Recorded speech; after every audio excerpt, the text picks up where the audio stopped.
Alors bienvenue à ce cours de catéchisme pour adultes. Il est fait un petit peu pour deux types de personnes différentes. Vous avez tout d'abord parmi vous, il y a des catéchumènes qui se préparent au baptême et c'est toujours une grande joie évidemment. Et donc c'est pour eux une première grande découverte de la foi catholique avec pour but en un an de faire tout le corpus, tout l'ensemble des vérités révélées, une vue générale d'ensemble.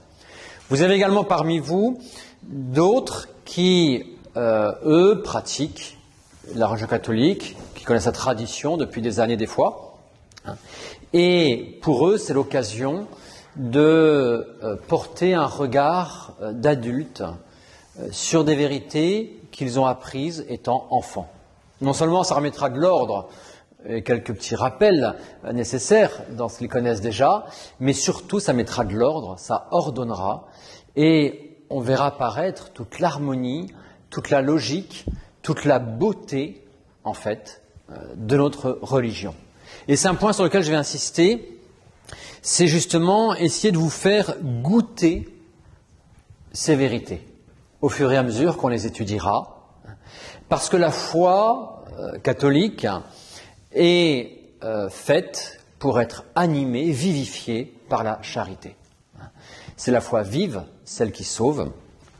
Et donc la foi est là pour nous faire découvrir Dieu et nous faire aimer Dieu. D'où l'importance, effectivement, de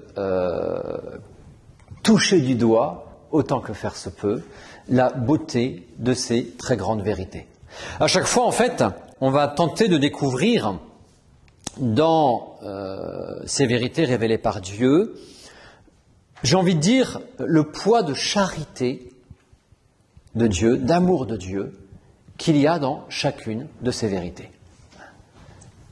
Et c'est la plus belle des manières pour adhérer en profondeur à ces vérités révélées par Dieu. La foi est justement cette adhésion à ces vérités révélées par Dieu. C'est pas une adhésion comme on adhère à un parti, non, c'est une adhésion intérieure, profonde, de tout notre être, par l'intelligence d'abord, mais de là de tout notre être, qui, par le baptême, est incorporé dans le Christ, fait un dans le Christ. C'est tout notre être qui est transformé par la grâce. D'où l'importance, effectivement, de constater, je pense, cette beauté de ces vérités, s'en laisser pénétrer et ainsi de se laisser irradier, en quelque sorte, par elles. J'avais comme ça, étant enfant, un prêtre qui nous faisait le catéchisme et nous disait « Vous n'aurez vraiment compris votre catéchisme que quand vous pourrez le prier devant le tabernacle. » Et je crois que c'est très très vrai. Une fois qu'on a touché du doigt la beauté de ces vérités, tout ce poids d'amour de Dieu qu'il y a dedans, eh bien on ne peut que être dans l'émerveillement de l'action de grâce d'un tel amour du bon Dieu pour nous. Et ça, c'est la prière, tout simplement. Alors, deux types de personnes, ces catéchumènes qui arrivent, ceux qui ont déjà une vie de foi établie. Il y a un point fondamental qui les réunit, très beau, c'est cette soif de Dieu. Saint Augustin nous disait, il commençait ainsi son livre des Confessions au chapitre 1, « Seigneur, vous nous avez fait pour vous, et notre cœur est inquiet, instable, fragile, tant qu'il ne, sans repos, inquietus, sans repos, tant qu'il ne repose en vous. » Cette soif de Dieu est très belle. Elle a été mise en nous par Dieu. C'est Dieu qui se fait désirer, Dieu qui se fait appeler. Un jour dans l'Évangile, au tout début, il appelle ses apôtres, et puis les premiers apôtres, les premiers disciples, et donc c'est du bouche à oreille, et André va voir un de ses amis, Nathanaël, il dit « Ça y est, je crois qu'on a trouvé le Messie ». Nathanaël arrive s'approche du Christ, il est encore loin, il s'approche, et notre Seigneur de lui dire, celui-ci est un véritable fils d'Israël. Parce que tout le judaïsme de l'Ancien Testament était centré sur l'attente du Messie. Et lui avait vraiment cette soif de Dieu. C'est véritablement un fils d'Israël. Alors, Nathanaël lui dit, d'où vous savez ça, on ne se connaît pas, quoi. Et notre Seigneur lui répond, alors que tu étais encore sous le figuier, je t'ai vu. Figuier qui était loin, qui ne se voyait pas de là où était notre Seigneur. C'est pour montrer que c'est d'abord Dieu qui nous appelle, qui se fait désirer et qui nous attire à lui. La grâce est toujours première, l'appel de Dieu est toujours premier. Cette inquiétude très belle que Dieu a placée en nous et qui est simplement l'expression de ce pourquoi nous sommes faits. On a été créés in concreto pour être enfant de Dieu, être fils de Dieu. On a été créé pour Dieu. Et l'âme n'est en paix, n'est heureuse, n'a de véritable joie que dans la mesure où elle va vivre selon cette finalité. Parce qu'elle est la paix, c'est la tranquillité de l'ordre, et une âme qui vit dans cette ordonnance fondamentale, eh bien toute sa vie, derrière, va s'harmoniser. Et ça, c'est la paix. Et d'où la joie profonde, parce que la joie, qu'est-ce que c'est ? C'est justement la fruition de cette paix. La joie véritable, c'est ça.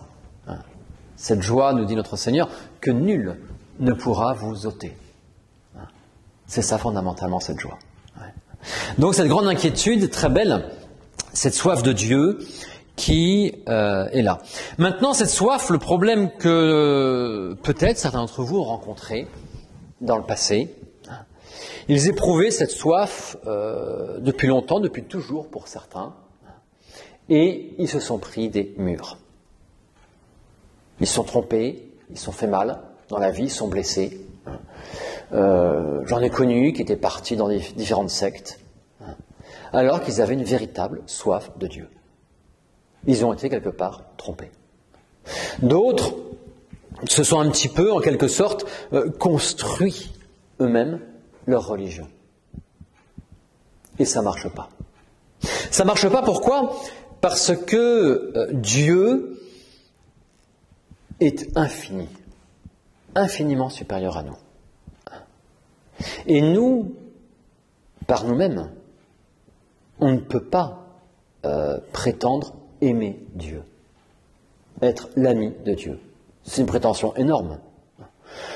Si jamais vous commencez à vous vanter, moi je sais pas, d'être l'ami des grands de ce monde, je suis un ami intime de Macron, du pape, de je sais pas trop quoi, je vous dirais mon œil, d'accord. Bon, j'y croirais pas trop. D'accord. Je vous dirais pas choisir vos amis, je vous dirais mon œil. Bon, pourquoi ? Parce que si vous voulez, une différence de vie, de milieu social, tout ça, qui fait que vous ne pouvez pas être bon. Mais nous, hommes, qui sommes-nous pour prétendre être amis de Dieu ? Il y a une distance infiniment plus grande. Ouais. Et donc, le premier pas, le premier mouvement, il vient forcément de Dieu. C'est Dieu qui va se donner. C'est Dieu qui va se révéler. Il ne peut y avoir de religion, par définition, que révélée. Religion veut dire en latin religare, relier l'homme à Dieu. Et la religion, par définition, est quelque chose qui est révélé, qui est proposé par Dieu. Si je vous dis là, très bien, vous partez un matin et vous gravissez l'Himalaya, je suis gentil, je vous passe une boussole. Vous n'y arriverez pas, c'est impossible. C'est hors de vos compétences. Eh bien, nul ne peut par lui-même accéder à Dieu. C'est Dieu qui va se révéler, c'est Dieu qui va se donner. Et qu'est-ce que c'est justement que le catéchisme ? Eh bien, c'est la synthèse organisée de toutes ces vérités révélées par Dieu. C'est cela le catéchisme. D'où, effectivement, son importance. Alors, cette notion de révélation, de religion révélée, aujourd'hui, est complètement battue en brèche. Vous avez un Freud qui va vous dire, non, non, la religion, c'est une illusion nécessaire. L'homme a des craintes existentielles, bon. Il se rassure en se créant un Dieu tout-puissant, c'est une création de l'homme pour se rassurer. Il y en a que ça va arranger, hein. La vie est tellement compliquée ici-bas, on va arriver à une vie meilleure dans l'au-delà, puis voilà. Ils vont se dire, c'est qu'une création de l'homme. Ils oublient qu'une seule chose, c'est que Dieu est quelqu'un, et que Dieu existe. Mon père n'est pas une création de moi, c'est moi qui suis une création de mon père, c'est la même chose. Un petit peu une différence, quoi, d'accord ? Dieu existe. On va le voir, la raison humaine prouve jusqu'à l'évidence, presque, que Dieu existe. Que c'est quelqu'un, qu'il est un. Et qu'il est notre créateur. Et donc, ça c'est la raison humaine, on va le voir. Et donc, que objectivement, c'est un constat, c'est un fait. Je ne peux effectivement avoir ce lien avec quelqu'un qui est infiniment supérieur à moi que dans la mesure où ce quelqu'un se révèle, se donne à moi. C'est complètement objectif. D'autres vous diront que la religion, c'est une lente élaboration de la sagesse humaine pour un vivre ensemble meilleur dans la maison commune de notre mère la terre, hein, dans une fraternité universelle, enfin voilà quoi. Oui. On n'instruit aucune allusion. On instrumentalise complètement la religion et on la finalise, comme les témoins de Jéhovah, finalement, hein, par un bonheur temporel, un bonheur terrestre, hein, un mieux vivre ici-bas. C'est faux. Saint Augustin nous disait, Seigneur, tu nous as fait pour toi. Il ne nous dit pas, Seigneur, tu nous as fait pour un monde meilleur. Non, tu nous as fait pour toi. Et l'âme a cette soif de vrai, de bien.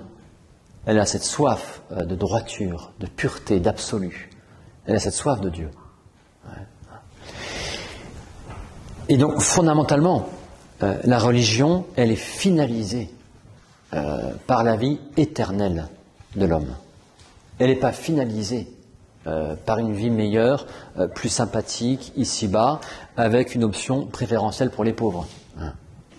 Tout ça, on politise la religion. C'est-à-dire, on la finalise par la vie dans la cité, la vie temporelle. Non, la religion, c'est pas ça. C'est pas ça. Elle est là pour nous orienter vers Dieu, pour nous amener à Dieu, pour nous unir à lui, pour nous élever à la dignité de fils de Dieu et nous donner en partage la vie éternelle, la vie même de Dieu. Et ça, c'est par définition un don de Dieu. Nous ne sommes pas Dieu par nature, on est homme. Hein. On est des petits brins de poussière dans l'univers devant l'infini de Dieu. Et ça ne peut venir que de Dieu de nous adopter comme ses fils et de nous révéler sa vie, ce qui fait sa joie intime, ce qui fait la vie du ciel, la vie de chez lui, quoi. Ouais. Hein. Il n'y a que lui pour nous introduire en lui. Et donc la religion, fondamentalement, elle est révélée par Dieu. C'est pas à l'homme de créer ses chemins pour aller à Dieu, c'est Dieu qui révèle son chemin, qui n'est autre que lui-même. Le Christ dit « Je suis la voie, la vérité, la vie », hein, et pour nous permettre d'aller jusqu'à lui. Hein. La religion, c'est ça. Hein.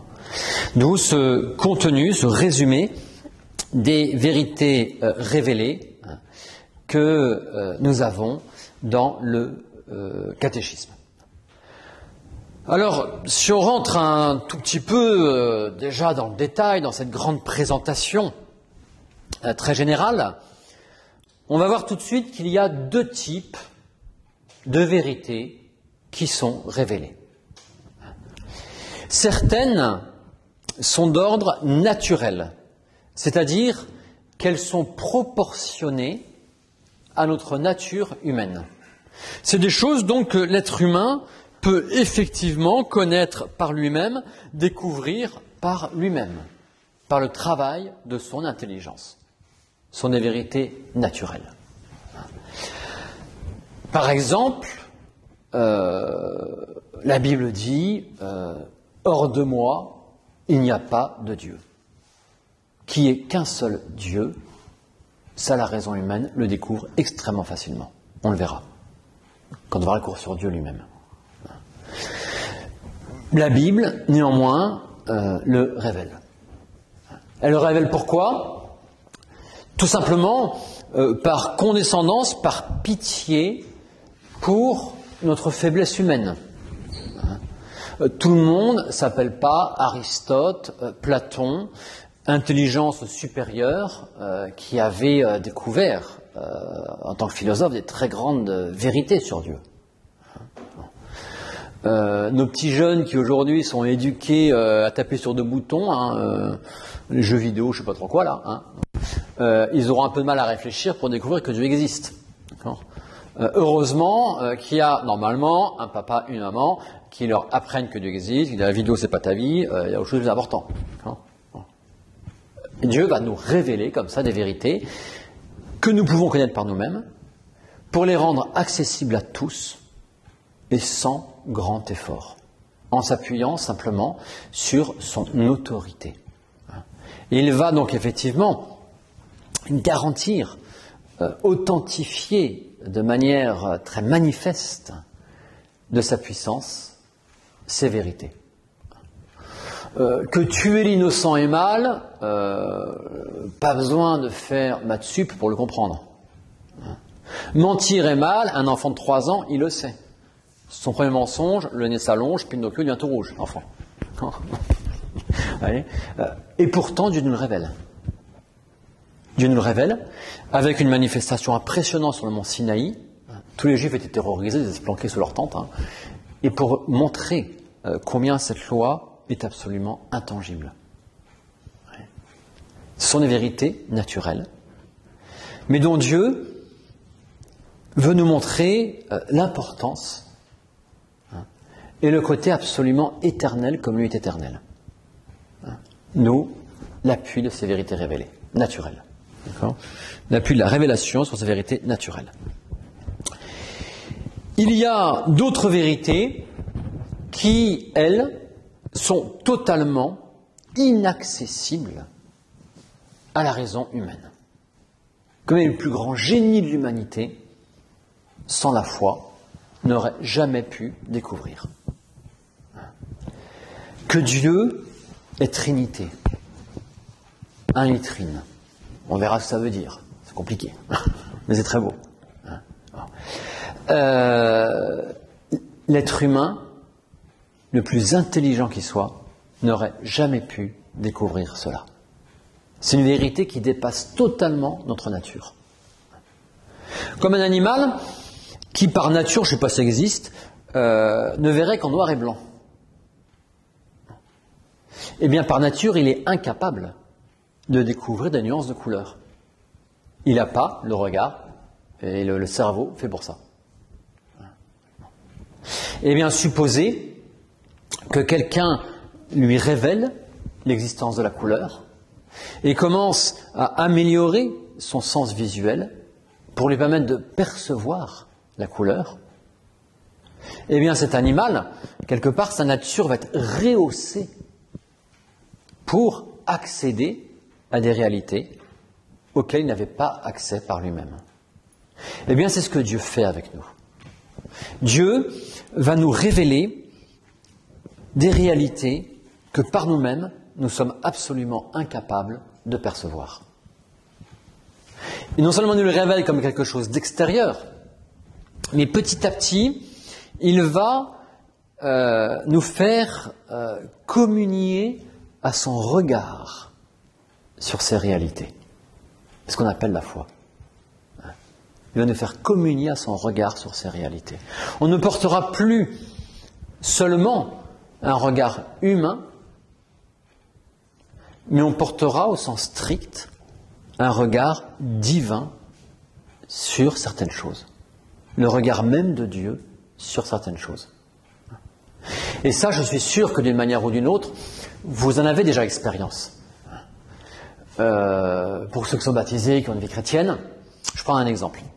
Quelqu'un vous a fait une crasse, puis une belle. Hein. Alors, la nature humaine, dans tout ce qu'elle a de déchu à cause du péché originel, hein, colère, rancune, jalousie, haine, désir de vengeance, enfin voilà, quoi, le feu d'artifice, ça pète de tous les côtés. Hein. Ça, c'est l'homme, et l'homme pécheur. Et puis, petit à petit, parce qu'on se ferme à la grâce quand même, et la grâce, elle arrive à passer à travers les couches épaisses. Hein. Et petit à petit, on se dit, le pardon existe, et puis on apprend à relativiser. Hein. Et puis, petit à petit, on a presque un regard de pitié, de compassion sur cette personne-là. Parce qu'en fait, elle s'est laissée habiter par le mal. Et se laissant habiter par le mal, elle nous a fait mal. Mais le plus à plaindre, c'est pas nous qui avons reçu un coup. Le plus à plaindre, c'est lui qui s'est laissé habiter par le mal. Ça, c'est un regard de Dieu sur les choses. C'est un regard surnaturel. L'homme lui-même, il a du mal à en vivre. Même si en théorie il peut le comprendre, dans la pratique pour le vivre, bon courage. Même pour un catholique, c'est pas forcément facile tous les jours. Hein, alors, vous voyez, la dimension surnaturelle des choses. Comment Dieu va nous faire rentrer dans son regard. C'est symptomatique de voir aujourd'hui ceux qui se sont fermés volontairement ou involontairement, parce qu'on ne leur a jamais fait découvrir cela, qui se sont complètement fermés à la foi catholique, qui ont un regard matérialiste. Arrive même pas un moucheron, c'est un micron là, de coronavirus, mais c'est la panique parce que tout s'écroule. Pour eux, ils risquent de mourir, c'est la fin de tout. Pour nous, Dieu, il n'enlève pas la vie, il la change, quoi. Et la mort, il la change en plus beau, quoi. On ne fait pas un drame absolu de la mort, quoi. Et donc, on est beaucoup plus paisible et plus prudent et on ordonne mieux les choses par rapport à tout ça. L'apport du regard surnaturel. Et donc, Dieu va effectivement nous révéler dans la Bible, dans la révélation, la tradition, on va le voir, il va nous révéler toutes ces grandes réalités, il va nous faire participer à son regard sur le monde, sur lui-même, sur nous-mêmes, sur le monde et sur notre destinée.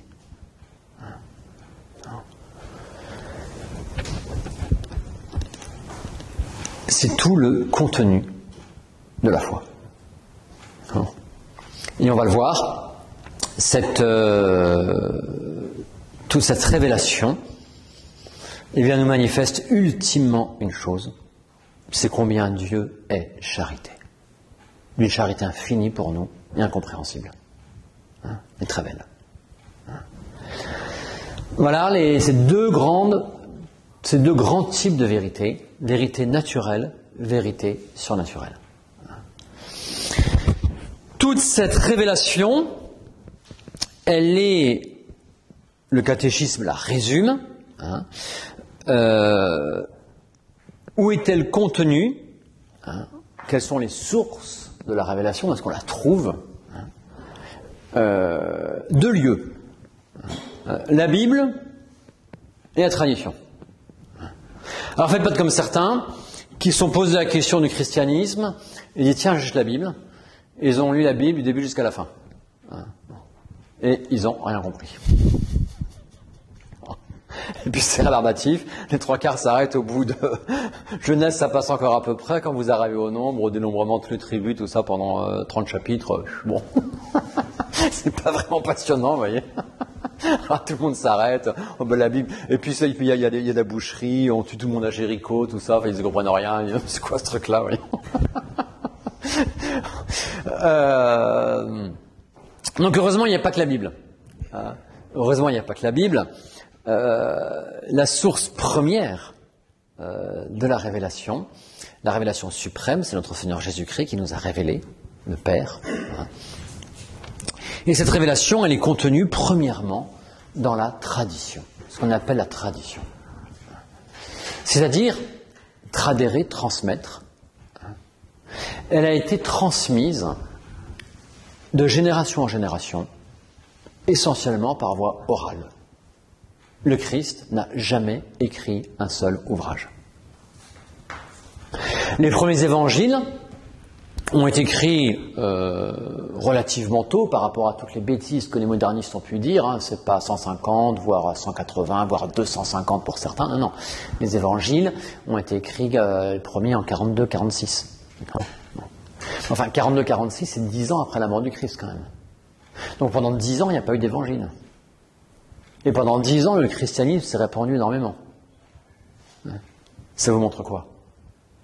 Ça vous montre que ce contenu de la révélation a d'abord été confié à des apôtres qui ont été envoyés pour prêcher, qui sont des témoins et donc des porteurs de la révélation divine.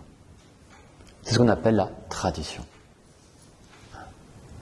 De là, oui, ils ont fait, par facilité derrière, un petit compendium, un petit résumé, un petit mémo, j'allais dire, du prédicateur. Et les évangiles, dans le fond, c'est ça. C'est qu'un petit résumé.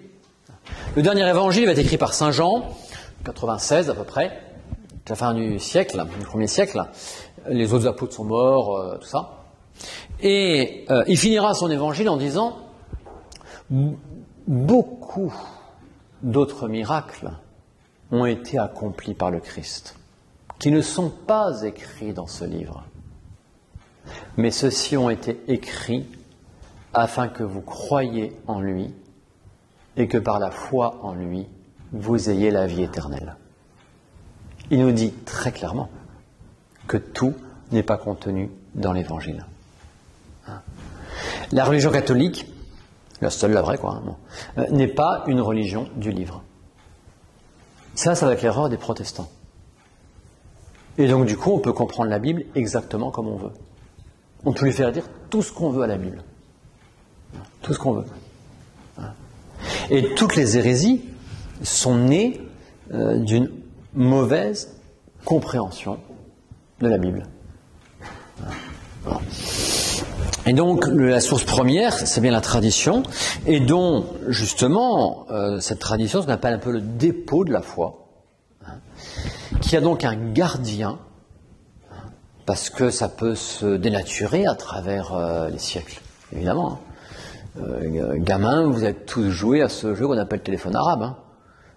Ça dure 2 minutes, entre un bout de la pièce et l'autre, la phrase elle est totalement déformée, Ici, on n'est pas trop loin de Marseille, vous savez, alors entre la pêche de la sardine comme ça, et puis la sardine qui a bouché le port de Marseille, vous savez, on y va vite, d'accord. Et donc on peut tout embellir. Là, c'est pas ça, là. Là, on est tranquille. On est tranquille, pourquoi? Parce que l'Église a été fondée par le Christ, entre autres, pas seulement, mais entre autres, le magistère ecclésiastique, le pouvoir de l'Église, des apôtres, justement pour, il y a cette assistance même de Dieu, de l'Esprit Saint, pour garder intact, à travers le temps, le dépôt de la foi. Et il est impressionnant de lire des écrits des grands évêques, des grands saints des premiers siècles, on appelle ça les pères de l'Église. Il est impressionnant des fois de lire leurs écrits et de voir combien, mais c'est exactement la même chose que nous, auxquels ils croient, c'est la même prière qu'ils ont que nous, c'est le même idéal de vie, c'est la même chose. C'est impressionnant à lire des fois, très impressionnant. C'est le contenu de la tradition. Avec l'Église et son magistère, l'autorité magistère d'enseignement de l'Église, qui est garante de ce dépôt de la foi.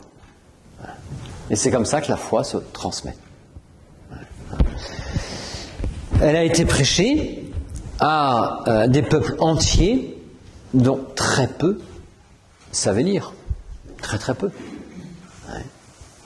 Ça ne les empêchait pas, heureusement, d'avoir la foi et de devenir des grands saints.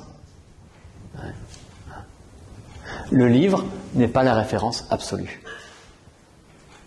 La référence absolue, c'est notre Seigneur qui a transmis ces vérités, les enseignant à ses apôtres. Et qui dit à ses apôtres, allez enseigner toutes les nations.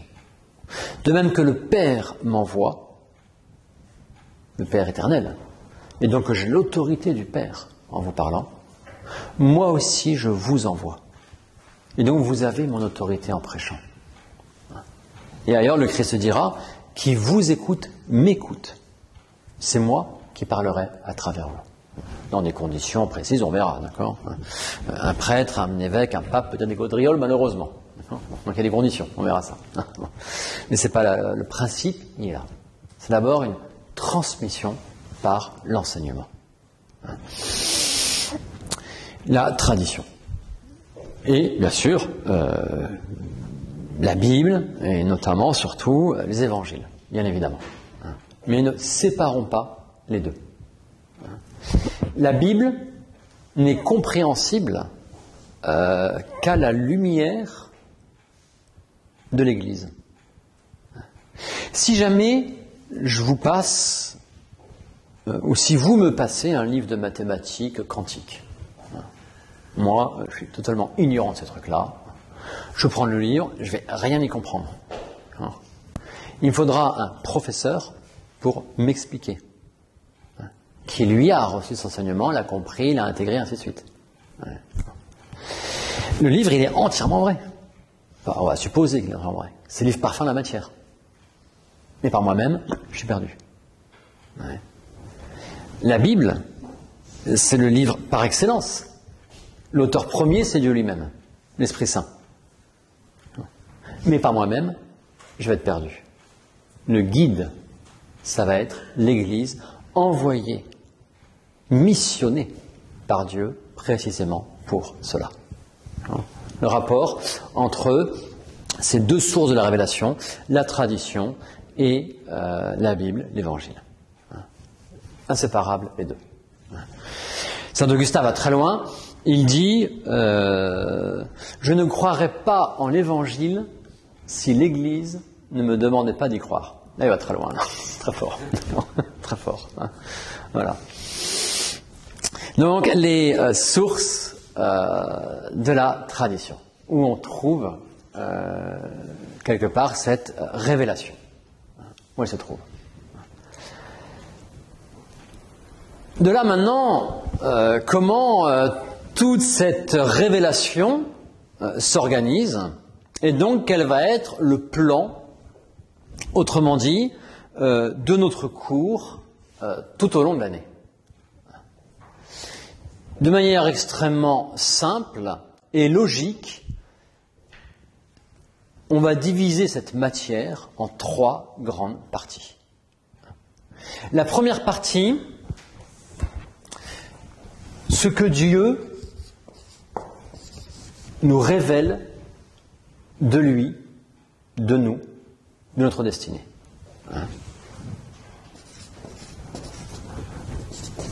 Ce que Dieu nous révèle sur lui, nous, nos destinées. C'est un enseignement au sens strict. Cette première partie va être appelée la partie dogmatique. Ce sont les dogmes.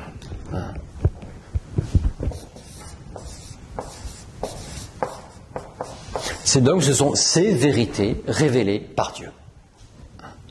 Alors, quand on entend le mot dogme, il y a des gens qui sautent au plafond, qui s'effrayent, qui se scandalisent et qui disent non, ça c'est une vision complètement coincée, obscurantiste de la religion. Moi, je suis pour la religion de l'amour. On l'a entendu tout ça, on l'a entendu. D'accord ? Entendu. Bon. C'est du concret aujourd'hui, malheureusement, dramatiquement.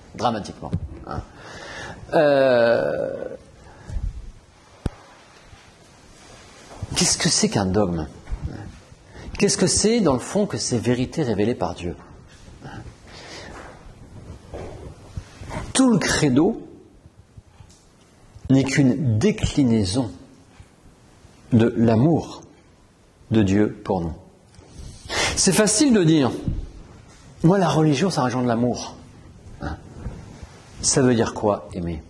Ça veut dire quoi, l'amour? Et pour eux, c'est le sentiment, le poète-poète, et ils se laissent manipuler complètement par là. Bien sûr que la religion catholique, la religion de l'amour, c'est évident. J'ai la joie, la chance de baptiser pas mal de musulmans, peut-être plus d'une vingtaine, et tous, à leur manière, m'ont dit, en découvrant le catholicisme, on a découvert la religion de l'amour. Pour nous, la religion, c'était l'islam, ils disaient, la religion, c'était la violence, la haine et la peur. Les 20 me l'ont dit à leur manière, avec leurs mots à eux.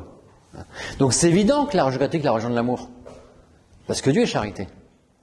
Mais justement, c'est cette première partie des dogmes qui nous révèle cette charité de Dieu pour nous. C'est ça les dogmes.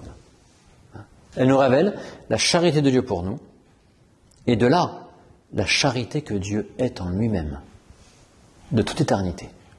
C'est qu'infiniment plus grand. Et ça, c'est Dieu Trinité. Et quand les gens refusent cette partie dogmatique, c'est qu'en fait, ils refusent le principe même d'une vérité, qui les contraint à leur sens. Et ils veulent être les créateurs de leur propre vérité. Autrement dit, ils veulent être les créateurs de Dieu. Ils renversent complètement le rapport entre l'homme et Dieu. Ils veulent se créer leur Dieu à leur manière. Ils n'acceptent pas Dieu tel qu'il est et tel qu'il se manifeste. Et donc ils refusent le dogme. C'est absurde. C'est absurde. Il n'y a pas plus beau que le dogme. Et je crois vraiment que quand ce prêtre nous disait que le catéchisme ne se comprend que devant le tabernacle, si c'est vrai d'une des parties du catéchisme, c'est vrai de toutes. Mais encore plus de cette première partie, qui joue cette grande révélation de la charité de Dieu pour nous, qui a tout créé gratuitement par amour, qui non seulement est content ce qu'on a donné l'être aux choses, mais qui va se donner. Il va donner son Fils, l'incarnation. Le Fils va se donner pour nous. C'est la rédemption. C'est impressionnant. Impressionnant, c'est magnifique. La beauté du dogme. Alors, oui, je vous le dis, Monseigneur Lefebvre aimait à dire ça, que le dogme, le credo, c'était cette litanie de la charité du bon Dieu pour nous, qui a créé ce monde merveilleux, auquel est l'homme destiné, créé, on le verra, dans cet état d'amitié avec Dieu, de filiation divine, avec l'état de grâce, donc Adam et Ève, et qui vont prendre leur indépendance vis-à-vis de Dieu, ce sera le drame du péché originel, qui vont rejeter Dieu, qui vont vouloir se poser comme un rival de Dieu, qui vont considérer Dieu non plus comme un père, mais comme un concurrent. C'est terrible, terrible. Donc ils vont briser cet amour avec Dieu. Dieu aurait pu tout envoyer balader. Ces êtres humains, ils n'ont rien compris, on casse tout, on recommence autre chose, quoi. On va faire des martiens, ça marchera beaucoup mieux, quoi. On va plus dire ça, quoi. Non. Ces hommes pécheurs, Dieu part à leur recherche. Adam, où es-tu? C'est impressionnant. Et c'est notre histoire à chacun. Dieu est venu à notre recherche. On était bien loin de lui, il est venu nous chercher. Dieu part à notre recherche. Il part à la recherche du pécheur. Impressionnant. Et pour ça, qu'est-ce qu'il va faire? Eh bien, le pécheur, il est enfoncé dans les ténèbres de la mort. Parce que c'est le salaire du péché, c'est la mort. Et la mort, effectivement, la condamnation du péché. Eh bien, pour nous libérer de la condamnation, il va la prendre sur lui. Il va venir nous chercher, cette incarnation. Il va prendre sur lui notre condamnation. C'est la mort de la croix, la rédemption.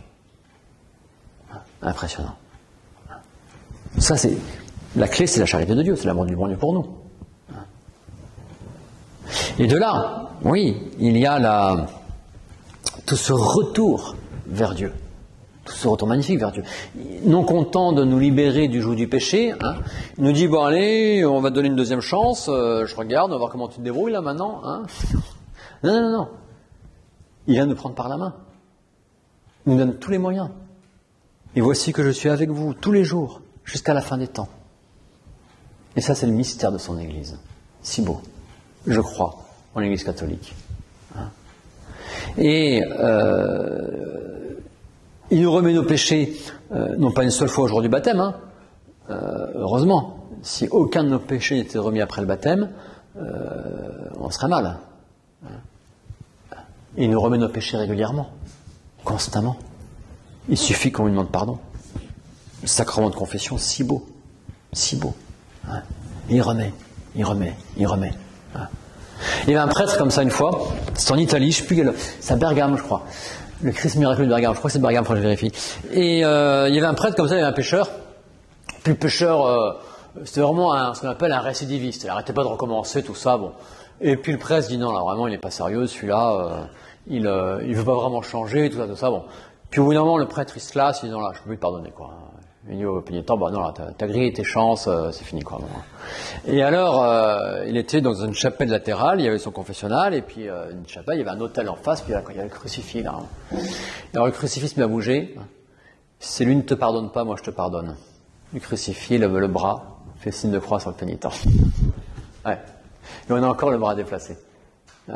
C'est à Bergame, je crois, cette chapelle-là. C'est la miséricorde infinie de Dieu, quoi. Je crois en la rémission des péchés. Enfin, cette charité de Dieu, elle est extraordinaire. Et tout ça, pourquoi ? Pour nous emmener au ciel, nous faire partager sa vie, nous faire partager sa joie infinie.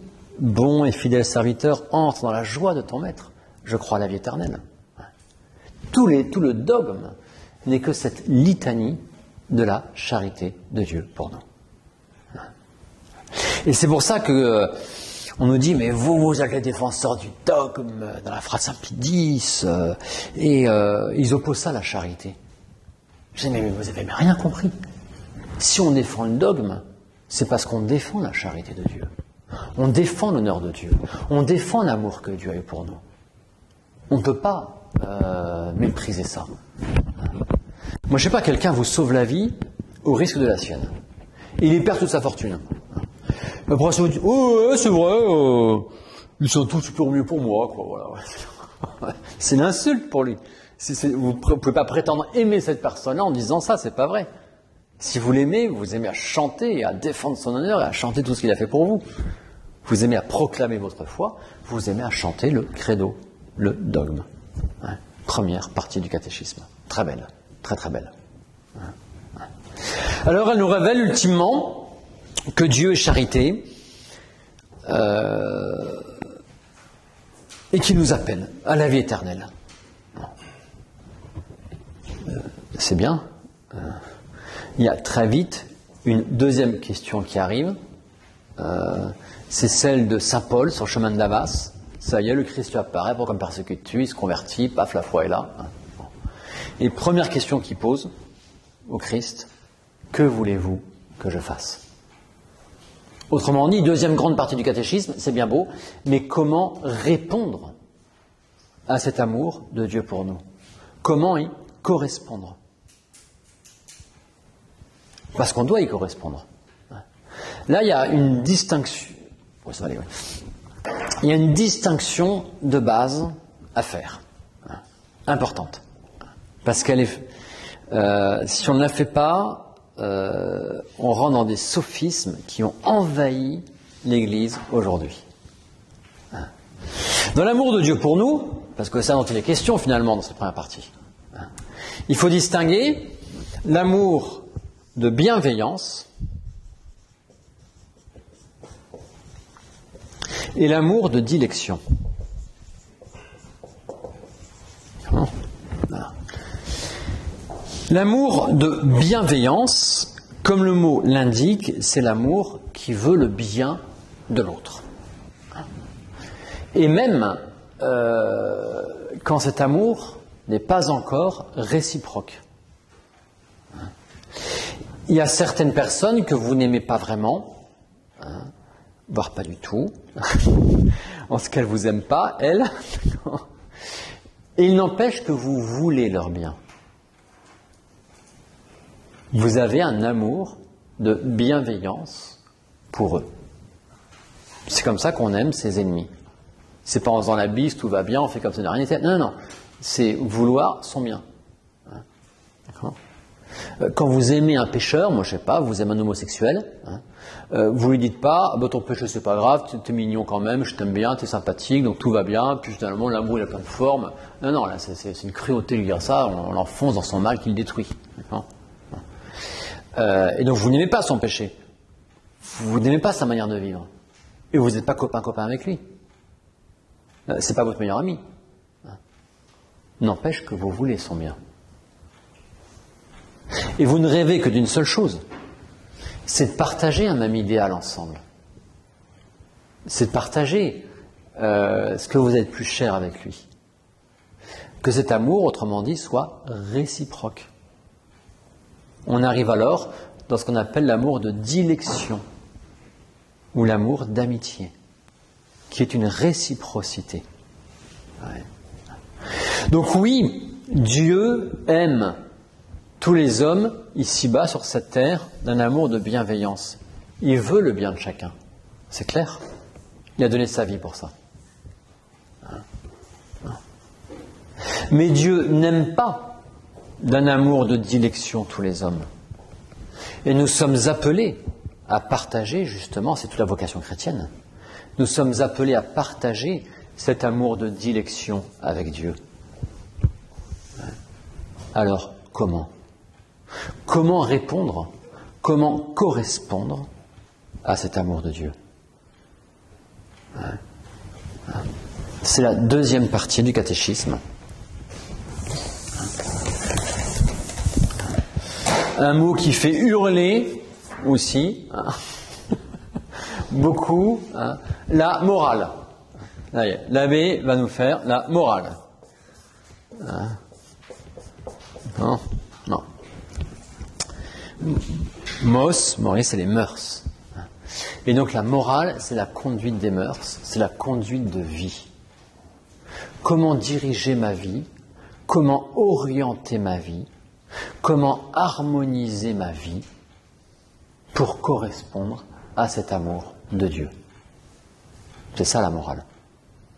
Et donc elle est très belle. Hein ? Ceux qui ne veulent plus de morale, c'est qu'ils veulent se conduire comme des animaux. Et donc ils se conduisent pire que des animaux. La morale, c'est la conduite de vie, tout simplement. Alors il est vrai qu'elle a été très dénaturée par certains philosophes, notamment allemands, je pense à Kant, la morale du pur devoir, ainsi de suite. Hein. Ça a été très dénaturé. Mais la morale vraie, la conduite de vie, conformément à notre fin, la morale classique des anciens, est complètement surélevée par la révélation apportée par le Christ, est quelque chose de magnifique. C'est elle qui nous apprend à vivre en enfants de Dieu et à répondre, à correspondre à cette amitié avec Dieu. Et après, du coup, dans cette véritable, j'ose le mot, complicité avec Dieu. Ça, c'est par ma conduite de vie que j'arrive à avoir cette complicité avec Dieu, cette intimité avec Dieu, qui est surprenante. Des amis, ils partagent tout. Dans la parabole de l'enfant prodigue, on a cet enfant qui a pris la moitié de l'héritage de son père, qui est parti dissiper ça dans un pays lointain, dans le péché, ainsi de suite. Bon. Il y a l'aîné qui est resté à la maison. Mais il n'avait pas compris l'amour du père. Et le père veut lui faire toucher du doigt son amour par ce mot, mais mon fils, tout ce qui est à moi est à toi. Et dans la parabole, ce père de famille est l'image de Dieu. Ce fils aîné est l'image du catholique qui se préserve du péché mortel. Et Dieu lui dit, mais mon fils, tout ce qui est à moi est à toi. Et le fils n'avait encore jamais réussi à le vivre. Il n'avait jamais réussi à comprendre ça. Et donc, il partageait pas cette complicité avec son père. Quel dommage. Quel dommage, j'ai passé à côté de tout, si vous voulez. Et il y a toute la morale est là pour nous permettre de rentrer dans cette complicité avec Dieu. De vivre en fils de Dieu. Dieu est charité. Et donc, c'est justement la morale qui nous permet, à notre tour, de devenir, nous aussi, charité. Comme Dieu est charité. Mais ça, en vérité. C'est pas aller porter un sac de riz devant les caméras en Somalie, c'est facile ça. C'est pas ça la charité. D'accord ? On va voir ici un apprentissage de la véritable charité, de ce que veut dire aimer. Et donc, toute la morale va être, c'est sous ce biais-là, nous, qu'on la verra, on va l'organiser autour des 10 commandements. Les 10 commandements qui sont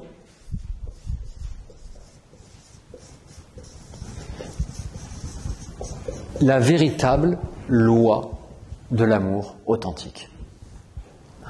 Les commandements nous apprennent à aimer. C'est un apprentissage de l'amour. Et on verra tout ça. On l'expliquera. Le Christ dit, c'est comme ça qu'on voit qu'il y a une réponse à cette révélation divine. Si vous m'aimez, gardez mes commandements. Et comment se résument ces commandements ? Un jour, le Christ se fait interroger, par un scribe qui veut le mettre à l'épreuve, lui tend un piège. Seigneur, maître, quel est donc le plus grand des commandements ? Et le Christ va répondre, le premier commandement, tu aimeras Dieu de tout ton cœur, toutes tes forces, toute ton âme. Il ajoute, le deuxième lui est semblable. Tu aimeras ton prochain comme toi-même. Dans ces 2 commandements sont contenues toute la loi et les prophètes. La loi ici. Les 10 commandements, les 2 tables, vis-à-vis de Dieu, vis-à-vis du prochain, se résument en un seul mot, tu aimeras. Et on va voir que les commandements sont ce véritable apprentissage de l'amour. Et la morale, loin de nous opprimer, de nous enfermer dans des carcans, ça c'est toute l'image des libertaires qui s'autodétruisent. Au contraire, elle nous grandit complètement. Elle nous élève. Elle nous met si je peux dire, à la portée de Dieu. Elle nous transcende, elle nous surnaturalise de plus en plus. Magnifique, magnifique. Il y a une autre manière d'organiser la morale, qui est très belle aussi. C'est comme celle qu'utilise saint Thomas d'Aquin dans la Somme théologique. C'est à partir des vertus. On pourrait avoir toutes les grandes vertus, la foi, l'espérance, la charité, ça on les verra quand même. La prudence, la justice, la force, la tempérance, c'est vertus cardinales. Toutes les vertus qui en découlent, tout cet organigramme magnifique des vertus. On pourrait faire, autrement dit, le tableau du parfait chrétien. Alors c'est magnifique, c'est plein d'enseignements de vie. Le problème, c'est qu'en un an, enfin même pas, en un trimestre, on va faire un trimestre les commandements, un trimestre le dogme, un trimestre les commandements, un trimestre les sacrements. Un trimestre un petit peu court, quoi. Il faudrait une année, un cours par semaine, faire les vertus et encore. Puis ça peut avoir un petit côté décourageant aussi. Parce qu'on voit le tableau du parfait chrétien, puis oula, ça c'est pas pour moi ça. Ouais, c'est beau, d'accord, c'est beau pour les autres, quoi. Non. D'accord. C'est pour nous, c'est pour vous. Donc, la morale, on fera par les commandements. On se dit, ça y est, c'est bon, on a le package, on va partir, on a tout ce qu'il faut. Non, il y a une 3e partie au catéchisme. Une 3e partie qui vient à nouveau nous décrire cette bonté de Dieu. Dieu non seulement nous balise le chemin, les commandements, le dogme, où on va, pourquoi on y va. Non seulement il nous donne le mode d'emploi. Ça, c'est le commandement. Il fait encore plus. Il rajoute le pétrole dans la voiture. Il nous donne la force pour avancer. Et voici que je suis avec vous tous les jours jusqu'à la fin des temps. Il nous donne la force d'avancer. Et la force, qu'est-ce que c'est? C'est justement la grâce. Troisième partie du catéchisme. Et la grâce est donnée principalement, premièrement, par les sacrements. C'est la troisième partie du catéchisme. Les sacrements. La grâce et les sacrements.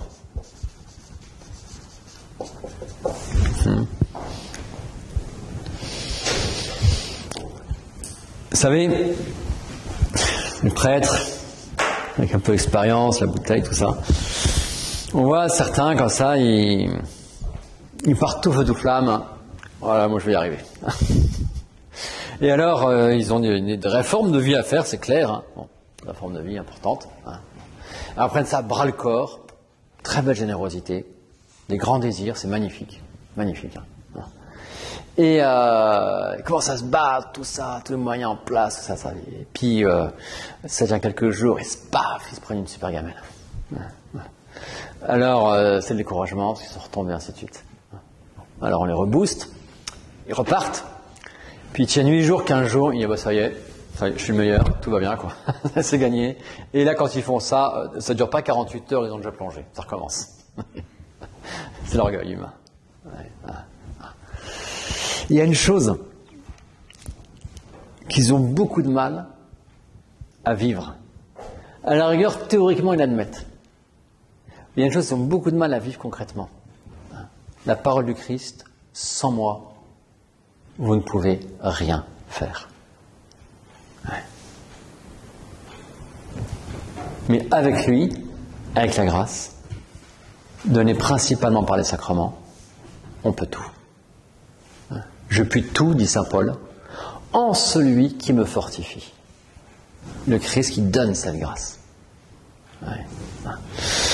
Et on voit comme ça ces gens qui se convertissent, catéchumènes ou non, peu importe. Hein. On voit ça aussi chez des baptisés qui avaient abandonné la vie chrétienne et qui la retrouvent. Hein. Le jour où ils comprennent ça humblement, le jour où ils l'acceptent, le jour où ils le vivent quotidiennement, par une vie de prière, par le chapelet quotidien, sur lequel j'insiste beaucoup là-dessus, et bien là, ça y est, ça part. Ils commencent à prendre les moyens qui sont à leur portée pour pouvoir avancer.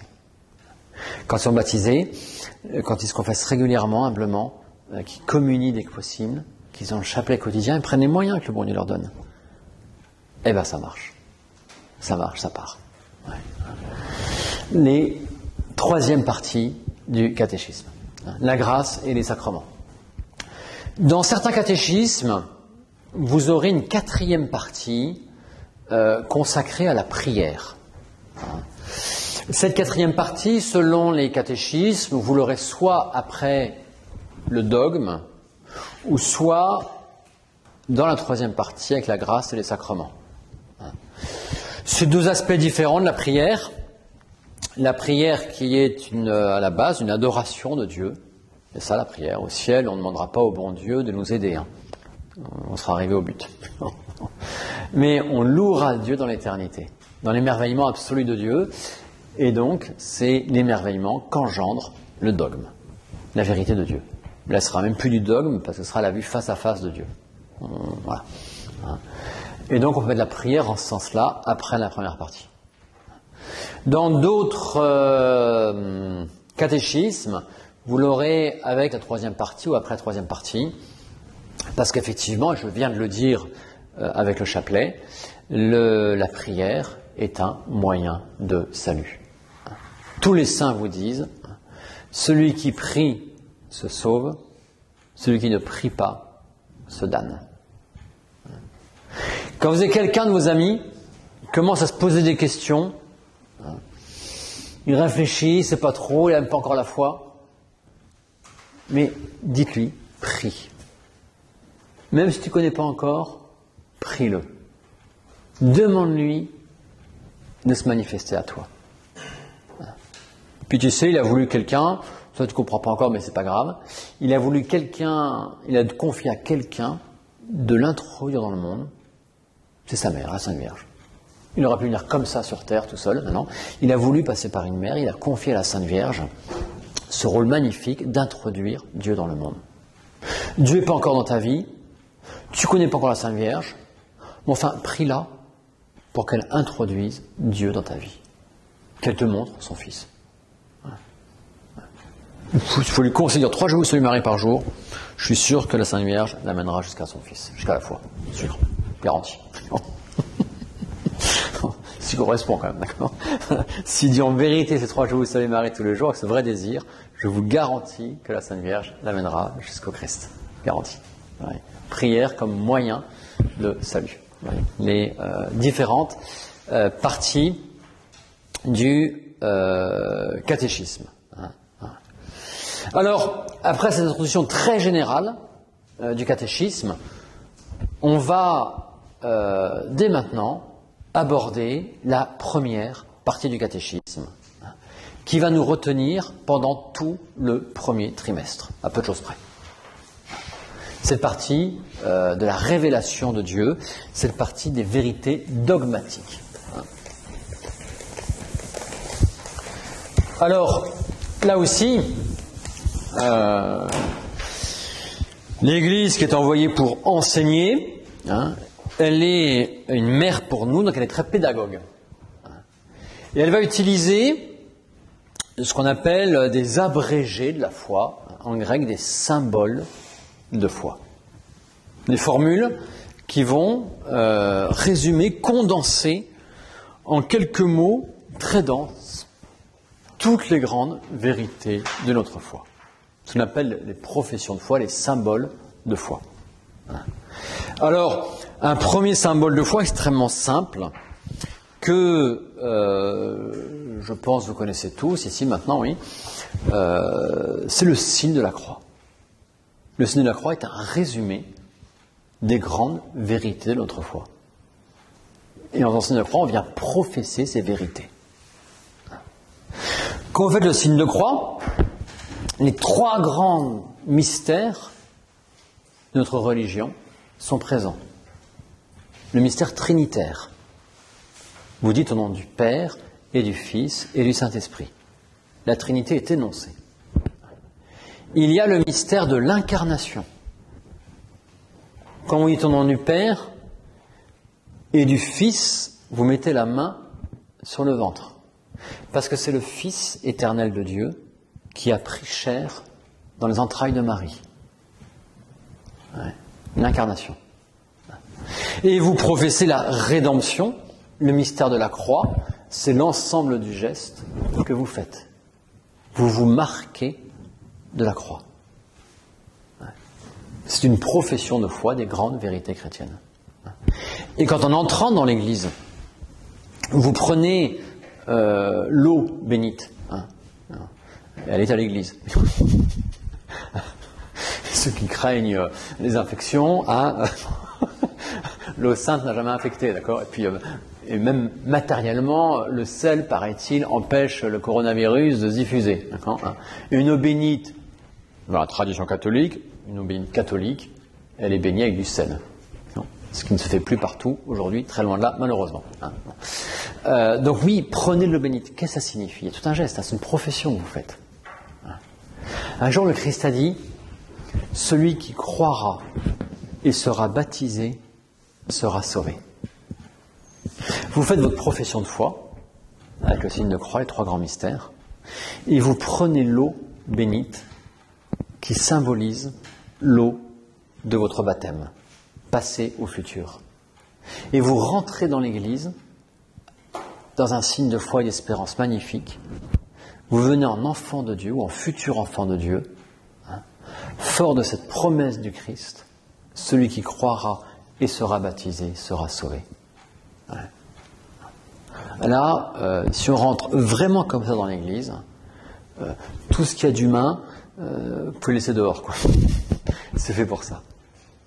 Là, vous vous mettez face à la véritable espérance, face à votre finalité suprême, face à la certitude que de votre salut apporté par le Christ. Le reste, l'eau peut couler sous les ponts, c'est pas très grave, quoi. En gros, une profession de foi. Alors, ça, c'est une première, très très synthétique, très résumée. Il y en a des plus développés.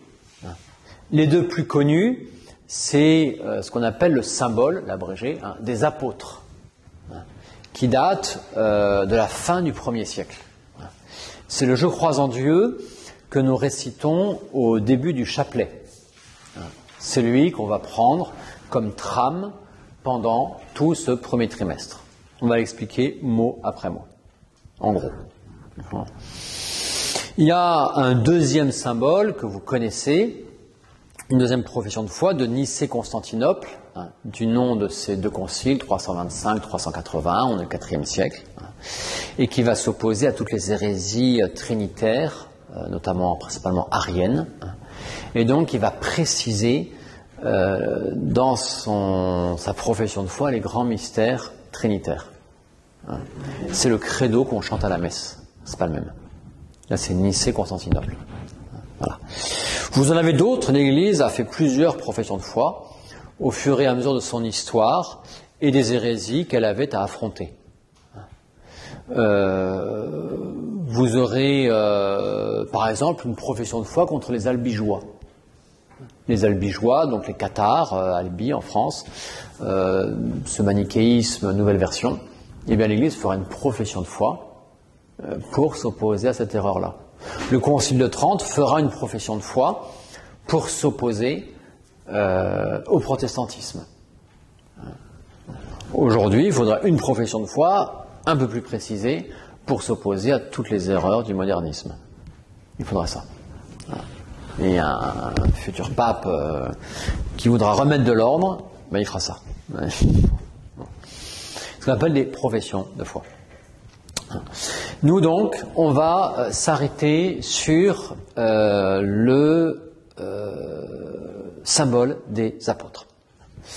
Avant de le voir, une petite omission que j'ai faite, symbole de foi. Vous parlez déjà, on le verra beaucoup plus avant, au deuxième trimestre, vous parlez un tout petit peu justement de ce qu'est la foi. La foi qui est cette adhésion de l'intelligence aux vérités révélées par Dieu, et une adhésion qui s'appuie qui a pour motif de crédibilité, donc qui s'appuie sur l'autorité de Dieu qui enseigne. Il faut en parler un tout petit peu parce que la grande mode est d'opposer la raison et la foi, voire de les séparer. Il y a le monde du rationnel, disent des modernes, ça c'est la science. Et il y a le monde de l'irrationnel, ça c'est la religion. Absurde. Absurde. Il n'y a rien n'est plus raisonnable que de croire. Rien n'est plus raisonnable que cela. La foi, le processus de foi, en soi est connaturel à l'homme. L'homme, pour pouvoir connaître, il commence par croire. Un enseignant a des enfants, il ne va pas commencer en cinquième à leur prouver le théorème de Pythagore. Les enfants vont être perdus.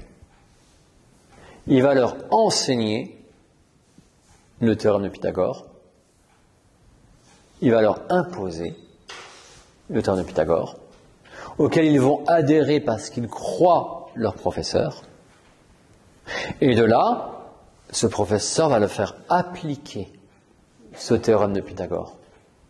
Et quand l'enfant aura grandi et sera devenu bon en géométrie, là on pourra lui apporter toute la preuve du théorème de Pythagore. C'est par la foi qu'il a pu accéder à la connaissance de la géométrie en l'occurrence. Sur quoi s'appuie cette foi dans cet élève? Sur la crédibilité du professeur. À l'interrogation, la preuve, quand il a un trou, parce qu'il avait appris sa leçon par cœur, bien sûr, c'est évident, hein, mais tiens, il y a un trou. Alors, il va demander à quelqu'un en douce la réponse. Comme par hasard, il ne demande pas au dernier de classe. Il demande au premier de classe si c'est possible, parce qu'il est plus crédible. Ouais. La foi s'appuie sur l'argument de crédibilité, sur la crédibilité de la personne qui enseigne. Eh bien, la foi catholique s'appuie sur la crédibilité même de Dieu, qui, elle, est infinie. Dieu est la vérité même. Comme le dit l'acte de foi, Dieu qui ne peut ni se tromper, ni nous tromper. C'est la crédibilité absolue de Dieu. Et donc les vérités de foi sont absolument certaines. Il n'y a pas l'ombre d'un doute dans les vérités de foi. Le grand truc existentiel aujourd'hui, de dire mais pour qu'il y ait la foi, il faut qu'il y ait un doute. Hein. Et la foi, c'est comme un saut dans l'absurde où je me confie complètement alors que je ne comprends rien. Non, non, non. La foi, elle s'appuie sur la crédibilité de quelqu'un. C'est la grande différence entre la foi et la crédulité. Il y a des gens qui sont crédules. Ils vont croire tout et n'importe quoi. Et le Christ nous met en garde contre ça. On vous dira, ah, le Christ est là, il est là. N'y allez pas. N'y allez pas. Il y a des gens qui sont crédules. Ils vont croire n'importe qui. La foi, vraie, elle va s'appuyer totalement sur la crédibilité de la personne. Et Dieu, étant infiniment crédible, les vérités de foi sont absolument certaines. Ouais. Encore une fois, c'est Dieu qui la foi, Dieu nous fait rentrer dans son regard. Donc il n'y a pas du tout à opposer foi et raison. La raison, elle amène à la foi. Seul l'insensé, celui qui a perdu la raison, dit en son cœur, il n'y a pas de Dieu. C'est le psaume 52, ça. Il faut être insensé pour dire ça. La raison nous mène à la foi. Et la foi, ne fait pas perdre la raison, pas du tout. Elle est un océan, si je peux dire, dans lequel la raison s'élance. Non plus pour comprendre et dominer. Jamais mon petit dé à coudre ne pourra contenir cet océan infini de Dieu. Et tout comprendre, tout manipuler, tout maîtriser. C'est absurde.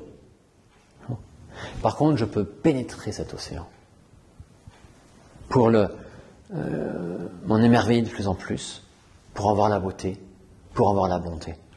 C'est pas contraire à la raison. C'est la raison, au contraire, qui est emmenée plus loin que ses capacités naturelles. Elle est emmenée au-delà de ses capacités, dans le surnaturel. On ne l'abandonne pas, pas du tout. C'est par l'intelligence que je reçois les vérités de foi et que je les contemple. Il n'y a pas d'opposition entre la foi et la raison. Important ça, important. Donc ces symboles de foi, j'y reviens. Et là, je voudrais simplement, il en reste un quart d'heure, ça va aller, vous faire toucher un petit peu du doigt le double plan inhérent à ce « je crois en Dieu ». Vous avez le texte sous vos yeux. Il est divisé d'une part en paragraphes et d'autre part en une partie en police normale et l'autre part en police grasse, en deuxième partie. Les paragraphes vous indiquent un premier plan et les caractères normaux ou gras vous indiquent un deuxième plan qui se juxtapose au premier. Le premier plan, l'objet de la foi, Dieu. Je crois en Dieu. C'est le résumé de tout. La foi a pour objet Dieu. Qui est Dieu? La foi commence à parler. Dieu est Père. Premier paragraphe, je crois en Dieu le Père. Dieu est Fils. Je crois en Jésus-Christ, son Fils, unique. Dieu est Esprit Saint. Je crois au Saint-Esprit. La construction trinitaire du je crois en Dieu. Elle nous dit qui est Dieu. Et de là, le je crois en Dieu nous dit les œuvres de Dieu. On fonctionne ainsi, nous les humains, pour constater qu'un pilote de F1 est bon, il faut qu'on le voie à l'œuvre et sur le podium, quoi. Non. Eh bien, Dieu va se manifester à nous à travers ses œuvres. Toutes les œuvres que Dieu réalise, il y a un seul Dieu. Et donc toutes ces œuvres sont communes à la fois au Père, au Fils et au Saint-Esprit. Quand on dit « je crois en Dieu le Père créateur », ça ne veut pas dire que pendant ce temps-là, le Fils, dans le transat, il ne fait pas grand-chose. Non. Il n'y a qu'un seul Dieu. Et c'est Dieu qui crée. Et la preuve, on dira dans l'introduction de l'évangile de Saint Jean, au principe était le Verbe et le Verbe était Dieu. Par lui, tout a été fait. Qu'est-ce qu'on fait ici quand on dit « je crois en Dieu créateur », en Dieu le Père créateur? On ne dit pas que la création est le propre du Père et que le Fils a l'esprit pendant ça joue aux boules. Non. Tout simplement, c'est l'œuvre de Dieu dans l'ensemble, mais quant à nous, pour nous, la création nous parle surtout de Dieu en tant qu'il est Père. Parce que pour nous, quand on dit qu'on est... c'est notre Père qui est notre procréateur. Ouais. Non. Et donc, c'est pas mon fils qui est mon procréateur, ça marche pas, quoi, d'accord? Non. Et donc, la création nous parle davantage de Dieu en tant qu'il est Père. Donc, par rapport à nous, on va attribuer cette réalité à la paternité de Dieu. Mais en soi, elle est commune aux trois personnes divines. Par lui, tout a été fait, dit Saint Jean dans le Verbe, dans le prologue de Saint Jean. Et le Saint-Esprit, au tout début de la Genèse, et l'Esprit planait sur les eaux, avec son influence créatrice. Ouais. Bon. C'est un seul Dieu, il n'y a qu'un seul être, on le verra. Un seul Dieu, une seule nature divine, et donc c'est Dieu qui crée. Voilà. On va donc attribuer comme ça, effectivement, à Dieu le Père la création. Quand on parle du Fils, toutes les œuvres du Fils, c'est beaucoup plus facile pour nous d'en parler, parce que le Fils s'est fait chair, et donc les œuvres d'un homme, elles se voient. Donc là, on a toute la geste du Christ, son incarnation, sa mort, sa résurrection, son ascension. Au Saint-Esprit, on attribue l'œuvre de sanctification. C'est le Père qui nous sauve, c'est le Fils qui nous sauve, c'est l'Esprit Saint qui nous sauve, c'est les trois réunis, c'est trois en tant qu'ils sont un. Mais le Saint-Esprit, on le verra, c'est ce lien d'amour entre le Fils et le Père, entre le Père et le Fils. Et nous, notre destinée, c'est justement d'être unis par l'amour à Dieu. Et donc cette union d'amour, qui est nos sanctifications, elle nous parle plus du Saint-Esprit que du Père. Donc on l'attribue au Saint-Esprit. Et donc vous avez comme ça toute cette structure dans le credo, toute centrée sur Dieu, et qui nous décrit qui est Dieu et les œuvres de Dieu. Il y a tout un organigramme qui se construit. Toute une organisation de ces grandes vérités de foi.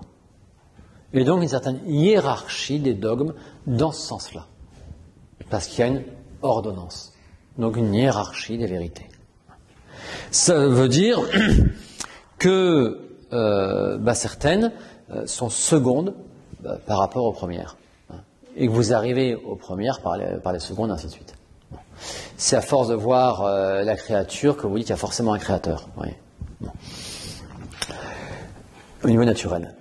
Donc en ce sens-là, oui, il y a une hiérarchie des dogmes. Attention, ça ne veut pas dire qu'il y a des dogmes secondaires, mais si on n'y croit pas, c'est pas très grave, quoi. Non, non. Au contraire, tout est imbriqué. Tout est imbriqué.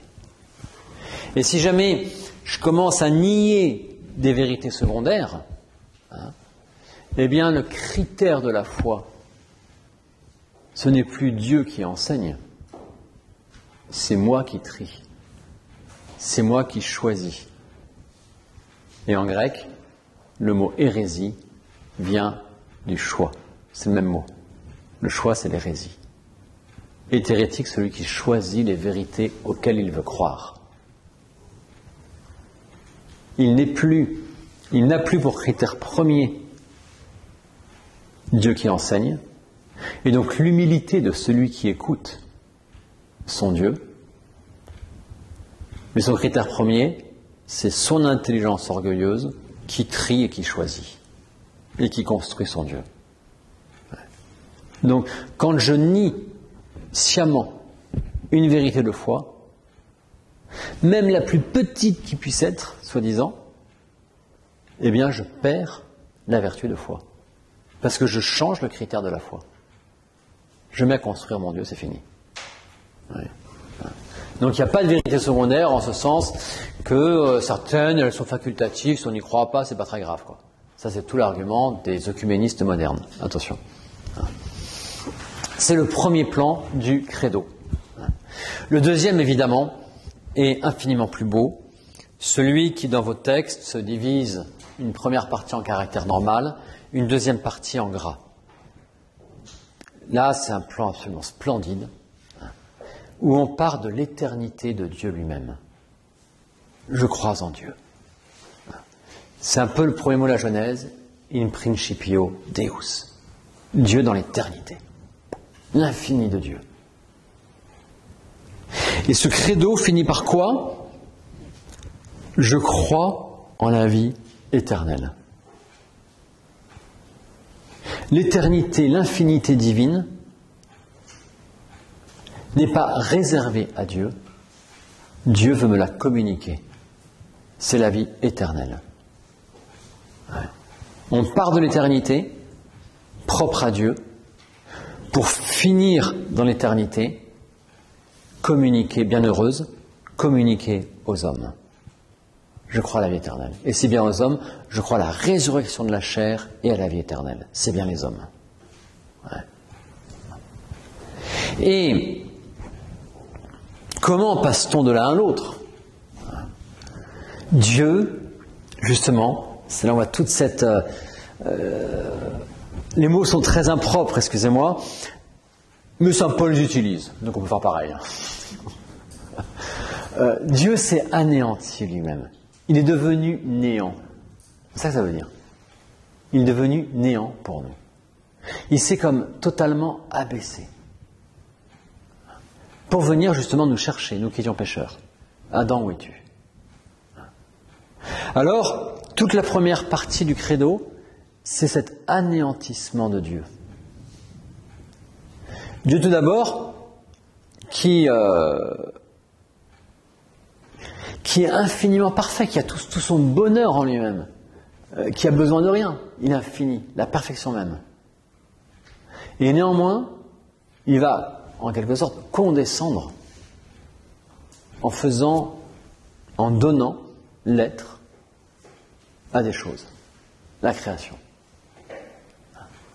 Et de là, face à l'homme pécheur, Dieu va descendre. Il va donner son Fils. Dieu qui accepte de cacher sa divinité pour pouvoir nous sauver et se faire proche des hommes. Dieu qui accepte de se faire traiter de démon et de ne pas réagir. Petite pichenette, hein, et le gars devant lui était anéanti, il n'existait plus. Dieu crée à chaque instant. Là, j'étais dans la lumière, on est dans le noir. Dieu arrête de donner l'être, c'est fini. Dieu coupe l'électricité, hein, le gars était anéanti. Ouais. Dieu s'abaisse.